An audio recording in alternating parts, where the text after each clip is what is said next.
하나님 말씀 찾아 봉독하겠습니다. 구약성경 사무엘상 1장 9절에서 18절까지 말씀입니다. 구약성경 408쪽에 있습니다. 사무엘상 1장 9절에서 18절까지 말씀입니다.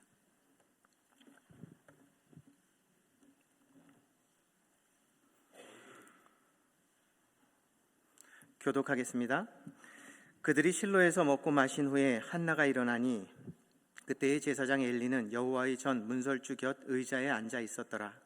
한나가 마음이 괴로워서 여호와께 기도하고 통곡하며 서원하여 이르되 만군의 여호와여, 만일 주의 여종의 고통을 돌보시고 나를 기억하사 주의 여종을 잊지 아니하시고 주의 여종에게 아들을 주시면 내가 그의 평생의 그를 여호와께 드리고 삭도를 그의 머리에 대지 아니하겠나이다. 그가 여호와 앞에 오래 기도하는 동안에 엘리가 그의 입을 주목한즉 한나가 속으로 말하며 입술만 움직이고 음성은 들리지 아니하므로 엘리는 그가 취한 줄로 생각한지라. 엘리가 그에게 이르되 내가 언제까지 취하여 있겠느냐, 포도주를 끊으라 하니 한나가 대답하여 이르되 내 주여, 그렇지 아니하나이다. 나는 마음이 슬픈 여자라. 포도주나 독주를 마신 것이 아니요 여호와 앞에 내 심정을 통한 것뿐이오니 당신의 여종을 악한 여자로 여기지 마옵소서. 내가 지금까지 말한 것은 나의 원통함과 격분됨이 많기 때문이니이다 하는지라. 엘리가 대답하여 이르되 평안히 가라. 이스라엘의 하나님이 내가 기도하여 구한 것을 허락하시기를 원하노라 하니 이르되 당신의 여종이 당신께 은혜 입기를 원하나이다 하고 가서 먹고 얼굴에 다시는 근심빛이 없더라. 아멘. 성단의 고백을 받으신 줄 믿습니다. 함께 아멘으로 화답한 저희들의 마음도 받으신 줄 믿습니다. 골수와 기름진 것을 먹음과 같이 저들을 만족하게 하사 일생을 하나님 앞에 기쁜 입술로 하나님 올려드리는 귀한 찬양의 제사장들로 삼아 주시옵소서. 하나님, 이 시간 말씀을 듣습니다. 떨리는 종을 붙드셔서 하나님의 마음을 전할 수 있는 도구로 삼아 주옵소서. 예수님의 이름으로 기도 올립니다. 아멘. 추우신 분 계세요? 부채질도 하고 계신데 저만 떨리죠, 지금 추워서.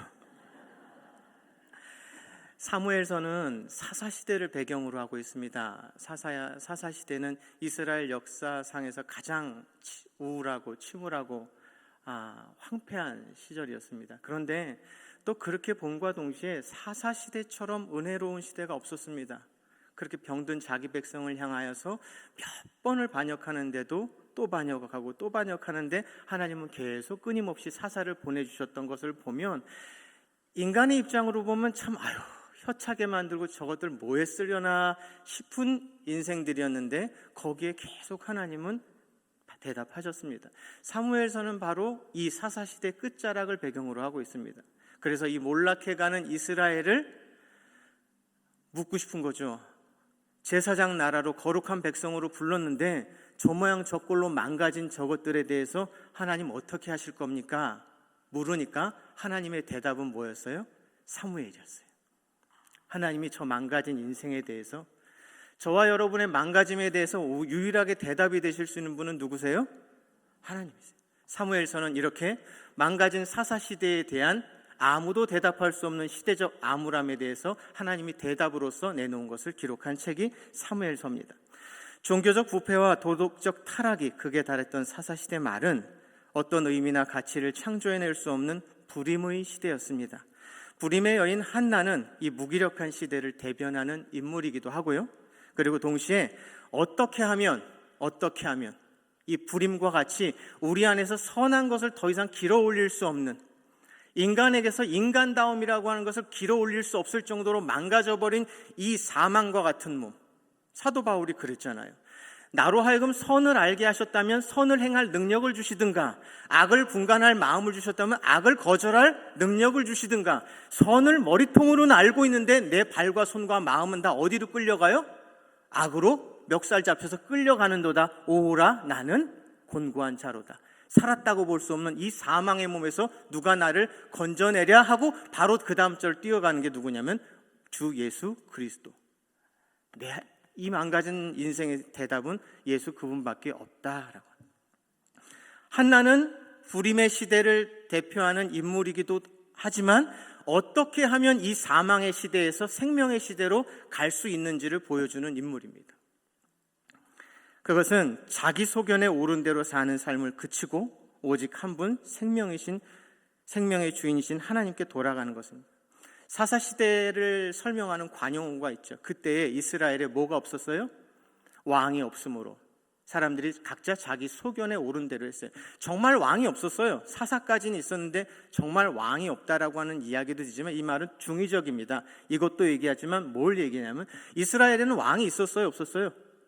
하나님이 눈 시뻘겋게 뜨고 왕으로서 좌정에 계셨어요. 근데 이스라엘에 왕이 없으므로라는 말은 뭐냐면 왕이 계신데 이스라엘 백성이 하나님을 왕으로 대접했다는 말이에요? 아니에요? 아니에요. 그때 왕이 없으므로는 이스라엘에게 하나님은 왕 대접을 못 받고 살았던 시대, 하나님을 왕으로 대접하지 않았던 백성들. 그러니까 그칠 수 있는 방법은 왕을 왕으로 대접하면서 사는 길밖에 없어요. 자, 그럼 말씀 한번 보겠습니다. 1절입니다. 1절 한번 읽어주시겠어요? 시작. 에브라임 산지 라마다임 소임에 에브라임 사람 엘가나라 하는 사람이 있었으니 그는 여로함의 아들이요 엘리우의 손자요 도후의 증손이요 숲의 현손이더라. 열거되는 이 내용은 제사장의 족보예요. 그리고 레위 지파의 족보예요. 그리고 성전에서 찬양을 인도하는 그 예배 인도자의 족보예요. 그러니까 이 족보는 지금 무슨 족보냐면 성직자의 족보를 지금 이야기하고 있어요. 그런데 2절 보니까 2절 시작. 그에게 두 아내가 있었으니 한 사람의 이름은 한나요, 한 사람의 이름은 분인나라. 자, 성직자의 족보예요. 성직자의 자손인데 그에게 뭐가 둘 있다고 그랬어요? 아내가 둘 있었으니, 그러니까 이런 거죠. 목사에게 애첩이 있었으니, 장로님에게 세컨드가 있었으니, 이런 내용이에요. 이거보다 더 심각한 표현이에요. 근데 이 심각한 표현이 아무렇지도 않게 성경에서 그냥 자연스럽게 보도되고 있어요. 간과할 수 없는 내용인데 그냥 성경에 그렇게. 이 말은 뭐냐면 그리 살아도 그것이 별로 이상하게 여겨지지 않고 어떻게 저런 인물이 제사장으로 살아, 목회자로 살아라고 누구 하나 팔고도 붙이고 싸움하는 사람이 없었어요. 왜? 다 그렇게 살았으니까. 다 그렇게 살았으니까. 너나 할 것 없이 다 그렇게 살았다라고 하는 것을 여기서 이야기해 주고 있는 거예요. 사무엘서는 이렇게 사사시대가 가지는 슬픈 현실을 고스란히 드러내면서 시작돼요. 여러분들, 우리 여기 연로하신 장로님들, 권사님들 계시겠지만 오늘날 조국교회도 그래요. 20년 전, 30년 전 교회 안팎에서 절대 일어나지도 않았던 사건들이 지금 20, 30년이 흐르고 나서는 버젓이 일어나는데도 불구하고 교회 안에서도 치리할 줄 모르고 교회 바깥에서도 손댈 수 없는, 그런데 그냥 그러고 살아가는 거예요. 나도 그러고 살고 너도 그러고 사니까. 20, 30년 전만 해도 교회 안팎에서 이것은 용인될 수 없었던 일인데 그냥 너나 할 것 없이 그런 거죠. 사사시대도 그랬다는 거죠. 짚고 넘어가야 될 이야기인데 짚는 사람 없이 다 그렇게 살았다라는 말이에요. 그러니까 사무엘서는 애통한 마음으로 읽어야 되죠. 애통한 마음. 자, 그런데 이어진 말이 분인나에게는 자식이 있고 한나에게는 자식이 어땠대요? 없었더라. 한 절 안에서 쳐보셔요. 엘가나라고 하는 사람한테 두 아내가 있었는데 하나는 한나요, 하나는 분인나라고 했어요. 그런데 슬그머니 이름이 누가 먼저 나왔었어요? 한나가 먼저 나왔었죠. 처음에는. 그렇죠? 그러니까 한나가 첫 번째 부인이었겠죠. 그런데 뭐가 없었어요? 자식이 없었으니까 아마도 두 번째 아내를 삼은 것 같아요. 서열상으로는 이렇게 돼 있었어요. 그런데 슬그머니 지금 서열이 어떻게 됐어요? 누가 먼저 나오고 있어요? 분인나가 먼저 나오고 있어요. 자식이 있음과 없음을 기준으로서 이렇게 돼 있어요. 그런데 여기서 심각한 건 이거죠. 한 사람이 뭔가에 대해서 열매를 맺지 말아야 되는 데에서는 열매가 지금 맺어진 거예요. 그리고 정작 열매를 맺어야 될 것에는 열매가 안 맺혀진 거예요. 사람이 하나님 앞에서 제대로 살지 못하면 그 신자의 삶 안에는 열매를 맺지 말아야 될 것에서 낳지 말아야 되는 열매가 생기고 정작 내가 잘 살아서 배출해내야 되는 열매를 맺지 못한 채 살아갈 수 있다라고 하는 거죠.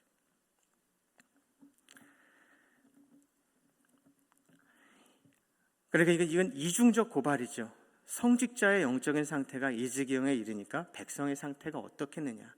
아비의 상태가 이러니까 어미의 상태가 어떻게 되고 자식의 상태가 어떻게 되겠느냐, 이런 것이죠. 그러니까 우리는 진짜 잘 살아야 됩니다. 잘 살아야 돼요. 2절 3절에 이 사무엘상 1장을 전체를 다 설명하는 문학적 수사가 하나 들어있는데요. 그게 뭐냐면요, 2절 3절을 한번 보겠습니다. 분인나에게는 자식이 어땠대요? 있고, 그리고 한나에게는 자식이 없었더라. 그리고 나서 3절 끄트머리에 가보면 엘리의 두 아들 홈니와 비느하스가 여호와의 제사장으로 거기에 있었더라. 자, 저 보세요. 자식이 있고 없었더라. 그리고 있었더라. 그 다음에 이제 뭐가 나와야 돼요? 없었더라가 나와야 되는데 지금 성경 기자는 무슨 의도인지 그 말을 기록하고 있지 않아요. 이제 이 설교를 듣다 보면은 뭐가 없었는지 이제 그걸 발견하게 되는 게 이 설교의 목표예요. 자, 4절 5절 보시죠. 한나에게는 남편의 갑절의 사랑을 받고도 위로가 안 되는 해결되지 않은 깊은 슬픔이 있었어요. 뭐였을까요? 당연히 여러분들은 자식이 없는 거라고 얘기하실 거예요. 그런데 사실은 표면적으로는 그렇게 보이시겠지만 자식이 없어서 지금 깊은 슬픔에 빠진 게 아니에요. 고대 사람들의 인식은 생명의 주권은 하나님께 있다고 믿었어요. 그러니까 시집을 간 여인이 아이를 갖지 못하면 그것은 분명 하나님으로부터 징계나 벌을 받았다라고 하는 것이죠. 자식이 없어. 시집을 갔는데. 그러면 이 여인이 지금 아파해야 되는 것은 왜 내 평생에 무슨 억하심정이 있어서 나한테는 자식 하나 안 주시나 라고 할 수 있어서 펑펑 울 수 있지만, 그거보다 더 문제는 뭐냐면 내게 결함이 있어서 하나님께서 나한테 자식을 안 줬다라고 하는 것이에요. 그러니까 그대들이 저한테 삿대질을 하는 순간 내가 자식 없는 게 창피한 게 아니라 하나님하고 나하고는 연결된 상태, 끊어진 상태라고 나를 보고 삿대질하고 있는 거죠. 그러니까 한나에게 고통은 두 가지인 거죠. 자식 없는 것, 자식이 없는 것은 왜 그런 거예요? 하나님하고 나하고 끊어진 것. 모든 이스라엘 사회는 하나님과 연결된 사회잖아요. 그런데 유독 저 여인만큼은 하나님이 버린 것, 쓰레기통에 있는 인생. 그러니까 이게 한나의 깊은 슬픔이었어요. 하나님으로부터 저주받아 끊어진 존재로 여겨진 게 한나의 깊은 슬픔이었어요. 한나의 비애는 하나님과의 관계의 문제였어요. 버림받은 것 같은. 한나는 이 괴로움을 끌어안고 성소로 들어가요. 자, 10절 한번 읽어주시겠어요? 시작. 한나가 마음이 괴로워서 여호와께 기도하고 통곡하여 라고 했어요. 여러분, 이제 이렇게 돼서 누가 태어나냐면 사무엘이 태어나고, 사무엘이 태어나서 이 패역했던 세대를 단숨에 갈아엎어요. 기경을 해요. 그래서 그들 말로 말하면 단에서부터 부엘세바, 이 말은 우리로 말하면 백두에서 한라까지 모든 백성이 하나님의 말씀을 알아듣게 되었다라고 하는 거예요. 알아듣게 되었다라고. 지금 하나님하고 그냥 연을 끊고 사는 백성, 이제 끝간데 없이 인간이 타락할 수 있는 그 끝을 보여줬던 이 사사시대가 금방 기경되는데, 누구를 통해서 기경이 돼요? 사무엘을 통해서 기경되는 거 여러분 제가 더 이상 설명하지 않아도 알 거예요. 시대의 부흥, 우리를 살리는 것은 운동이나 집회나 컨퍼런스나 이러한 것들이 아닙니다. 시대를 살리는 것은 한 사람의 애통하는 마음에서 시작됩니다. 아파할 줄 아는 사람의 마음에서부터 시대는 뒤바뀌어집니다. 김 목사님께 주보를 만들면서 제가 본문과 제목을 보내드렸어요. 오늘 제목은 뭐예요? 고통에 대답하시다. 누가 대답하신 거예요? 하나님께서 대답하신 거예요. 그런데 김 목사님께서 한 번 더 확인하려고, 목사님 고통에 기도합시다로 올리면 되는 건가요? 제가 졸아갖고 비읍자를 빼먹은 줄 알고 김 목사님 다시 한번 확인한 거예요. 고통에 대답합시다라고 한 거예요? 아니면 하시다예요? 그래서 제가 아니요, 고통에 대답하시다. 한나의 고통은 자기들의 영적인 처지, 니들 몰골을 들여다봐. 아무것도 너희들에게서, 인간에게서 기대할 수 있는 것을 아무것도 내지 못하는 네 부림은 네 꼬라지하고 똑같아. 그러면 한나는 지금 펑펑 울잖아요. 그러면 하나님이 깨달으라고 주신 고통에 대답을 한 거예요, 안 한 거예요? 대답을 한 거예요. 그래서 목사님한테 너무 고마웠어요. 그렇구나. 한나는 지금 알아차리라고 하나님이 주신 고통에 대답한 유일한 여인인 거예요. 여러분, 뭔가 여러분 상태를 알아차리게 하기 위해서 하나님이 여러분들한테 툭 옆구리를 찔러 오시는 거에서 대답하고 사시는 은혜를 빕니다. 이건 나한테 지금 하나님이 말 걸어 오시는 거구나. 나보고 대답하라고 하는 것이구나. 그러니까 한나의 기도는 네 꼬락서니를 지금 알아봐 했더니 맞아요 하고 운 건 대답한 거예요. 그러니까 내게 답이 없어요 라고 했더니 하나님이 뭐 하신 거예요? 대답하신 거예요. 사무엘서 지금 이 장면이 바로 이런 것이죠. 김 목사님 고맙습니다. 14절 보니까 절규하고 있는 한나를 본 엘리가 뭐라고 하는지 보세요. 엘리는요, 시대와 영혼의 고통에 눈 감은 자예요. 무통각증 환자 같은 자죠. 이 시대를 놓고 어떻게 생각해야 되는지, 자기 백성의 마음이 어떤 지경에 있는지에 대해서 제사장이 모르고 있다고요. 눈 감은 자라고요. 막 자해를 해도 아픔을 느끼지 못하는 무통각증 환자라고요. 뭐라고 얘기해요? 그가 취한 줄로 생각하고는 포도주를 끊으라. 자, 이 얘기 끝에 이제 드디어 한나의 이 위대한 고백과 대답을 듣게 되는 것이죠. 15절 한번 읽어주시겠어요? 시작. 한나가 대답하여 이르되 내 주여 그렇지 아니하나이다. 나는 마음이 슬픈 여자라. 포도주나 독주를 마신 것이 아니요 여호와 앞에 내 심정을 토한 것뿐이오니. 한나의 부림은 시대의 회복을 위해서, 따라합시다, 하나님께서 준비하신 슬픔. 한나의 부림과 한나의 고통은 시대를 회복하고 시대를 살려내고 싶으셔서, 내가 답을 보내려고 하는데 어느 때 누구한테 누구의 자궁을 통해서 보낼까 고민하시다가 한나가 선택됐고, 필시 하나님은 사무엘을 보내기 위해서 한 여자가 겪어내야 되는 그 십자가를 줄 수밖에 없었던 거예요.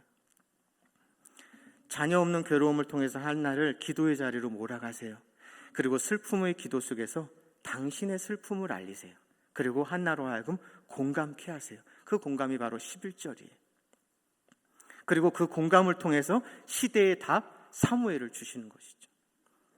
사랑하는 성도 여러분, 여러분에게 한나의 고백과 같은 하나님과 심정이 통하는 소통이 있기를 빕니다. 심정이 통했다라고 하는 말이 뭐냐면요, 자식이 없습니다. 하나님은 나를 버리신 겁니까? 라고 하는 것으로 끌고 들어갔어요. 사실은 하나님이 이스라엘 백성을 버린 적은 없어요. 이스라엘이 하나님을 버린 거예요. 근데 지금 그러고 기도하고 들어간 거죠. 왜 나를 버리셨습니까? 내게 자식이 없잖아요. 언어도단이죠. 어불성설이잖아요. 네가 버려놓고 왜 나보고 버렸다라고 하냐? 징징대고 짜고 있는 거예요. 그런 순간 심정이 통했다는 말은 이런 거죠. 아들 하나 자식 하나 없으니까 분인 나의 분탕질에 막 끌통을 살고 죽을 맛이지. 나도 똑같다.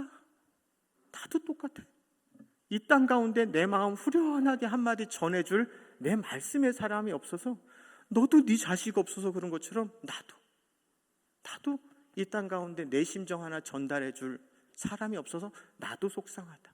네 기막힌 마음 나는 안다. 왜냐하면 나한테 그 하나가 없어서 나도 이 지경으로 울고 있다. 심정이 통했다는 말은 단순합니다. 이심전심입니다. 아, 그렇구나.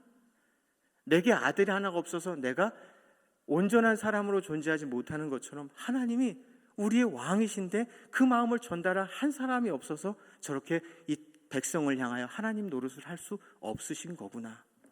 좋습니다. 그러면 주십시오. 그러면 고스란히 드려서 이것 당신의 마음을 전하는 사람으로 드리겠습니다. 이게 바로 심정이 통한 거예요. 내가 내 심정과 같아 이 땅 어디에도 내 마음을 알아 옳게 전할 한 사람이 없는, 그것이 내 심정이 그래. 내 기막힌 마음이나 같아. 그러자 한나의 입에서 나온 고백이, 주의 여종에게 아들을 주시면 내가 그의 평생에 그를 여호와께 드리고. 한나는 그랬을 거예요. 이 아픔이 없었으면 하나님 아픔을 헤아릴 길이 없었겠다. 입에서 단내가 나고 다시는 겪고 싶지 않은 그런 고통이었는데 이것 없었다면 하나님 마음을 헤아릴 길이 없었다라고 하는 것으로 자기의 고통을 끌어안고 나오는 거예요. 그러니 분인나에게는 자식이 있고 한나에게는 자식이 없었더라. 엘리에게는 홈니와 비느하스가 있고 엘에게는, 엘이 누구예요? 하나님에게는. 엘리에게는 있는데 엘에게는 뭐가 없어요? 여호와의 제사장이 없었던 거예요. 여러분, 우리 엘가나가 살았던 시대를 삽니다. 우리도 똑같이. 그래서 우리의 고백은 뭐가 해야 되냐면 분명히 엘가나가 살았던 시대, 엘리가 살았던 시대임에도 불구하고 여전히 하나님이 답으로 계시기 때문에 이 땅 어디엔가 분명히 한나는 존재합니다. 이 땅 어디엔가 사무엘은 존재합니다. 그걸 기대하고 우리는 여기 이렇게 모여 있는 것이고 그 한 사람이 되기 위해서 오늘도 하나님께 귀를 열어서 혹여 은혜를 주신다면 내가 그 한 사람으로 살아갈 수 있는 기대가 있기 때문에 여러분 우리가 이렇게 하나님의 백성으로 숨쉬고 있는 것입니다. 한 가지 말씀만 더 드리고 마치겠습니다. 여기 이제 한나의 기도인데요. 이 사건은 여러분 기도해서 기도 응답의 사건이 아닙니다. 절대로. 기도 응답의 사건이 아니에요. 그럼에도 불구하고 이제 여기서 기도에 대한 하나의 신학을 길어 올릴 수 있는데요. 하나님은 시대의 회복을 위해 신자의 가슴 한복판에 뭘 허락하시냐면 슬픔을 허락하세요. 슬픔. 애통만큼 언제가 말씀드린 적 있나요? 우리 중등부 학생들한테는 이야기한 적이 있습니다. 내가 나의 시선으로 나를 바라봤을 때 매우 근사한 사람처럼 여겨지고 아무리 찬양 인도를 나보다 더 잘하고 가방끈도 나보다 길고 그래도 내가 보기에는 내가 추전사님보다 내가 조금 더 고급한 사람처럼 보여. 우리의 마음에는 이런 생각들이 있습니다. 그런데 어느 날 하나님께서 불쑥 내 마음에 들어오셔서 하나님의 눈으로 나를 들여다보게 하는 것이죠. 상대적 관점이 아니라 절대적 관점으로. 그 절대적 관점 하에 내가 나를 봤을 때 내 안에 아무것도 선한 꼬락서니가 없다라고 하는 것을 확인하게 되는 순간, 여러분, 제가 일주일을 살면서 제 마음 안에 들락날락하는 생각들, 제가 여러분이 볼 수 없는 순간에 하는 행동들을 중앙에서 여러분에게 CCTV로 2장면, 3장면만 여러분들이 목격할 수 있으면 저 여기서 사임해야 됩니다. 상상하지 마십시오. 또 엄청난 죄를 네, 하나님이 이리저리 CCTV를 좀 꺼주시고 여러분들로 하여금 내 이 밑바닥에 있는 걸 못 보게 하셔서 여러분들이 지금 잠자코 제 설교를 들어주고 계신 것이지, 제가 마음속 안에 들락날락이고 하는 행동 거지를 여러분들이 낱낱이 다 안다라고 하면, 그러니까 누구와 비교해서 날 평가하는 게 아니라 하나님 안에서 나를 평가하니까 참 밥맛 떨어지는 거죠. 입맛 떨어지는. 그래서 마음이 너덜너덜해지는 거죠. 너덜너덜해. 그래서 각오를 하는 거죠. 이런 인생 좀 사람답게 고급지게 해보자 해서 내가 나를 노력하는 거예요.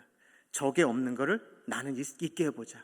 제게 기대할 수 없는 걸 난 기대하게 해보자. 그래서 온갖 노력을 했는데 실력이 행사가 된다 안 된다? 안 되는 거라. 뭐가 사람다운인 줄 알게 됐어. 그런데 그래갖고는 네가 쟤보다 낫다고 생각해서 아이고 그래서 알았어요. 바꿔볼게 했는데 내가 나를 사람답게 만드는데 내게 실력이 없어서 나오는 게 바로 애통하는 겁니다. 심령이 가난한 자가 복이 있다라고 하는 것은 하나님이 그 안에 들어가서 그 안이 천국이 된 겁니다. 그래서 그것을 천국답게 만들어 보려고 안간힘을 쓰는데 실력이 없어서 망연자실하여 주저앉아서 할 수밖에 없는 게 바로 애통입니다. 그렇게 애통하는 자의 눈물이 그 사람의 영혼을 씻기고 씻겨서 마음이 청결한 자가 되게 해서 뭘 보게 하여? 내 안에 하나님을 보게 해요. 하나님은 이렇게 신자의 가슴 한복판에 애통을 주세요. 그도 고치고 그가 사는 지경과 문화를 고칠 수 있게 하기 위해서 하나님은 신자의 가슴 한복판에 슬픔을 두세요. 그래서 기도란 무엇이냐?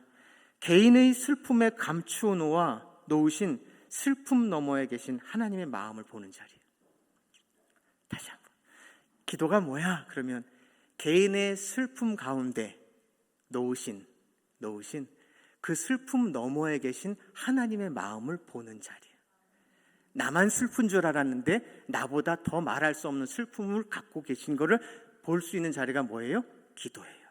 그리고 하나님의 마음이 확인되자 나뿐만 아니라 내가 가장 소중히 여기는 것을 기꺼이 내놓겠다라고 결단하는 자리가 바로 어떤 자리예요? 기도의 자리. 이건 기도응답의 사건이 아니에요. 하나님께 올바로 메아리 친 자의 모습을 보여주고 있는 것이죠. 그리고 마침내 깊은 절망에서 일어나 하나님을 대면하죠. 만군이 주이신 하나님께 믿음으로 기도를 드린 거예요. 그러고 나서 아무 일도 일어나지 않았으나 근심빛이 없고 여기서 빛을 발하고 이렇게 빛을 띠고 갔다고 해요. 말씀을 맺습니다. 기도는 시대의 회복을 위해 신자의 가슴 한복판에 준비하신 슬픔을 목격하는 자리입니다. 또 기도는 개인의 슬픔에 감추어 놓으신 하나님의 마음을 발견케 하시는 방편이고, 그래서 가장 소중한 것을 내어놓는 결단의 자리입니다. 하나님 보시기에 슬픔 가득한 세상을 향해 거룩한 애통을 가진 공동체가 되기를 빕니다. 하나님의 마음을 발견하고 공감할 줄 아는 여러분이 되기를 빕니다. 고통 가득한 시대의 재단에 자신과 가장 소중한 것을 내어놓는 우리 진량 제일 공동체가 되길 말씀으로 축복드립니다. 기도하겠습니다. 고통 중에 드린 헌신의 기도에 사무엘로 대답하신 하나님, 고통에 대답한 한나의 삶을 우리가 이어갈 수 있게 하여 주시옵소서. 또 고통 중에 드린 헌신의 기도 속에서 기도가 뭘까라고 기도에 대한 지식을 주심 감사드립니다. 하나님과의 그 맑은 소통에 대한 알므로 우리의 영원한 사귐이 더욱 깊어지고 몸의 복음이 더욱 선명해지기를 원하오니 성령님 우리의 동행이 되어 주시옵소서. 예수님의 이름으로 기도 올립니다. 아멘.